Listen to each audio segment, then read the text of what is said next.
Pessoal, um outro assunto que foi modificado com a reforma trabalhista diz respeito à fase de liquidação, que é a que antecede a execução, que é campeã de questão de prova da OAB. A FGV adora, que é o artigo 879, parágrafo 2º. Por quê?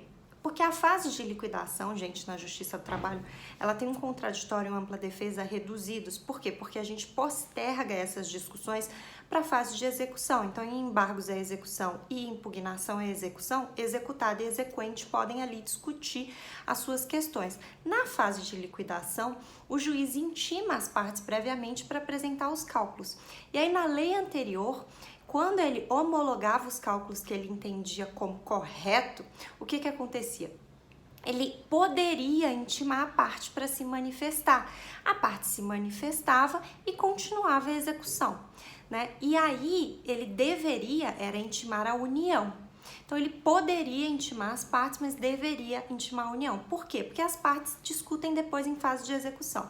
Com a modificação da lei, né, do parágrafo 2º, o que ficou definido? Ficou definido que uma vez tornada líquida a conta, então homologados os cálculos pelo juiz da causa, o que ele tem que fazer? Ele deverá intimar as partes para que elas se manifestem em 8 dias a respeito do objeto e dos valores que ela discorda, tá? E é sob pena de preclusão. A parte vai se manifestar e nada vai acontecer, vai começar a execução e ela vai discutir isso ainda em fase de execução, embargos e impugnação. Ou seja, eu continuo com o meu contraditório e ampla defesa sendo exercido nesse momento posterior. Só que aqui eu tenho que me manifestar sob pena de preclusão, porque quando o juiz tornar líquida a sentença e te intimar para se manifestar em 8 dias e você não falar que você tem ali um objeto que é de sua discordância, que você não concorda, depois lá na frente você não vai poder discutir em sede de embargos à execução, por exemplo, se você for o executado.